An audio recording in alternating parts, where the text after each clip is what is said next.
Bismillahirrahmanirrahim. Uhayyikum bitahiyatin islamiyah, tahiyatan lil ahlil jannah, tahiyatan min qalbin amikin. Assalamualaikum warahmatullahi wabarakatuh. Innal hamdalillah nahmaduhu wa nasta'inuhu wa nastaghfiruhu wa na'udzu billahi min syururi anfusina wa min sayyiati a'malina may yahdihillahu fala mudhillalah wa may yudlilhu fala hadiyalah. Asyhadu an la ilaha illallah wa asyhadu anna Muhammadan abduhu wa rasuluh la nabiyya wa la rasula ba'da. Tayyib, kembali lagi bersama saya Harmanto Raharjo, mahasiswa pasca sarjana program studi pendidikan bahasa Arab di Universitas Islam Negeri Sunan Kalijaga, Yogyakarta. Pada kesempatan kali ini saya akan mencoba untuk mereview sebuah buku yang dimana ini merupakan tugas akhir atau ujian akhir semester pada mata kuliah ilmu ad-dalalah yang diampu oleh Al-Mukarram Bapak Dr. Nasiruddin. Taib, adapun buku yang akan coba saya review, mungkin teman-teman sekalian sudah mengetahuinya, yaitu adalah buku Nahwu Al-Wadih karangan dari Ali Al-Jarim dan juga Mustafa Amin.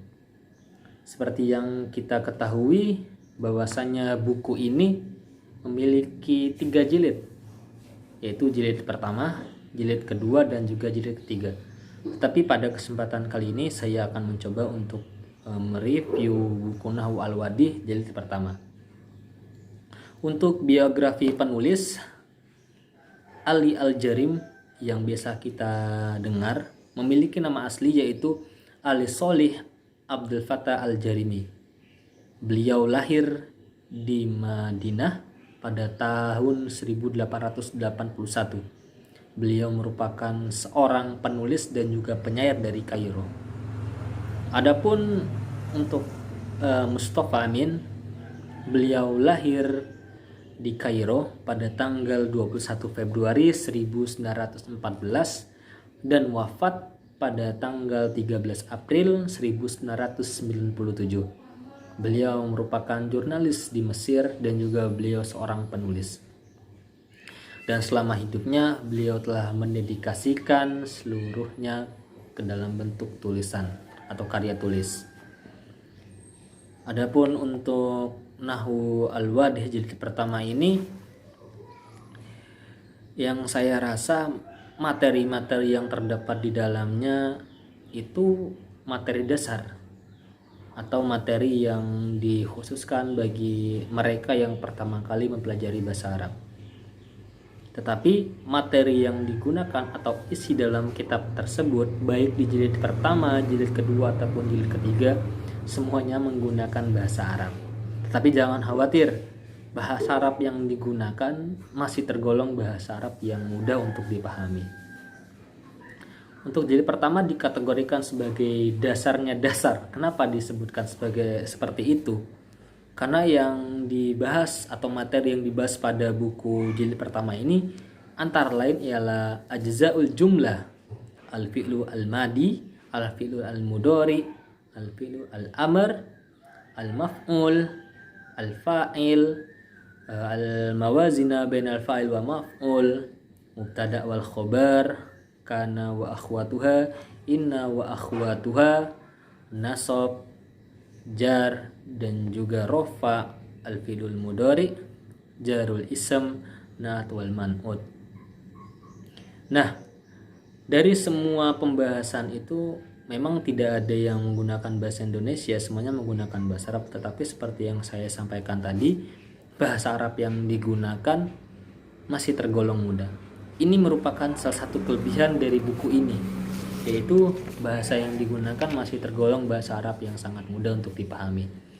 Selain bahasanya yang mudah untuk dipahami, dalam buku ini juga masih menggunakan harokat, yang mana seperti kita ketahui, khususnya bagi seorang pemula yang tidak tahu bahasa Arab, yang buta akan bahasa Arab, mereka sangat menginginkan, sangat mendambakan tulisan Arab itu memiliki harokat.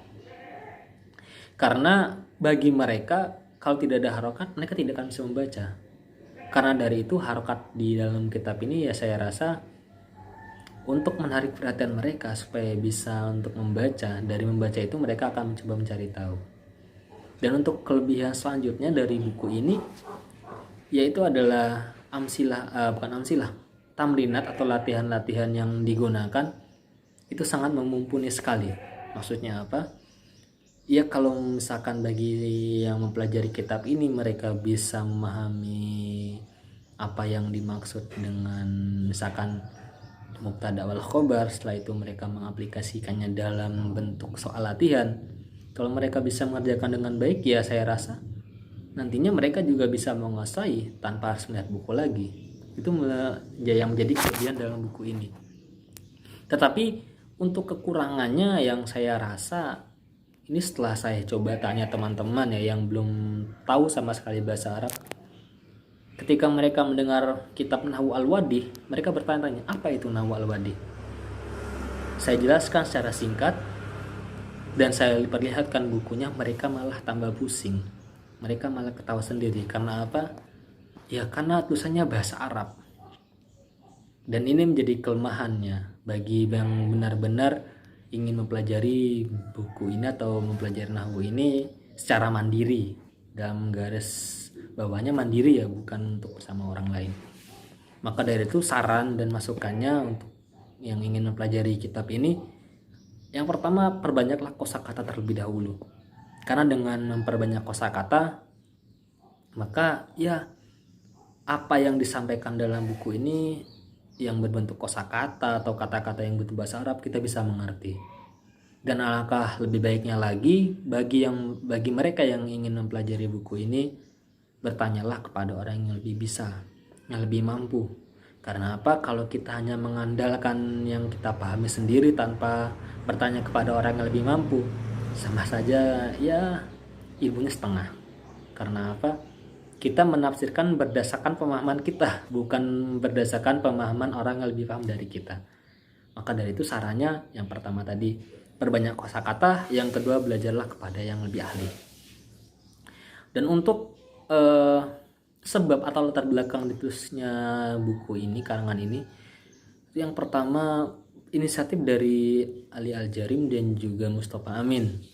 Setelah mereka melihat pada masanya saat itu banyak orang-orang yang mempelajari bahasa Arab, tetapi yang dipelajari tidak sesuai yang diharapkan oleh penulis-penulis sebelumnya. Karena apa? Buku-buku ataupun kitab-kitab yang dipelajari pemuda pada saat itu atau anak-anak yang belajar pada saat itu masih menggunakan metode-metode lama. Kalau dalam bahasanya itu metode jadul. Karena metodenya lama, jadi pemahaman mereka pemahaman lama. Karena pemahaman lama, mereka menjadi bosan, jadi boring. Jadi mereka lebih enggan untuk mempelajari bahasa Arab. Karena takut bahasa Arab ini hilang atau bisa dikatakan peminatnya turun, maka dicetuskanlah untuk menggunakan metode-metode baru yang lebih mudah untuk dipahami dan juga lebih mudah untuk diajarkan kepada mereka yang pertama kali ingin belajar. Karena dengan begitu ya diharapkan nantinya buku ini ya bisa menjadi pedoman bagi mereka yang ingin belajar bahasa Arab, sehingga tidak jenuh lagi karena sudah menggunakan metode yang lebih kekinian kalau bahasanya sekarang. Terbukti sampai sekarang pun buku ini masih dipakai oleh banyak pondok besar juga memakai buku ini. Karena memang bahasa yang ditawarkan ya mudah untuk dipahami dan juga mudah untuk diberikan amsilah-amsilahnya. Dan juga akan semoga dengan adanya buku ini juga mereka mengharapkan bahasa itu tetap terjaga dan orang-orang tetap mencintai bahasa Arab seperti mereka mencintai diri mereka sendiri. Karena mencintai bahasa Arab sama juga mereka mencintai Al-Quran, sama juga melestarikan Al-Quran karena Al-Quran menggunakan bahasa Arab. Mungkin cukup sekian video kali ini. Sebelum saya akhiri, saya ingin berpesan kepada teman-teman sekalian, selama pandemi COVID-19 ini tetaplah menjaga kesehatan, tetap menjaga kebersihan, tetap bertawakal kepada Allah, perbanyak iman, perbanyak ilmunya, perkuat ilmunya. Jangan sampai kita lengah, jangan sampai kita merasa bahwa ini membuat kita tertekan. karena dengan adanya COVID-19 ini ya diharapkan kita menjadi muslim yang lebih bersyukur, lebih bisa untuk melihat ya Allah itu maha baik kepada kita. Sampai ketemu di video selanjutnya. Lebih dan kurangnya saya mohon maaf. Fastabiqul khairat. Assalamualaikum warahmatullahi wabarakatuh.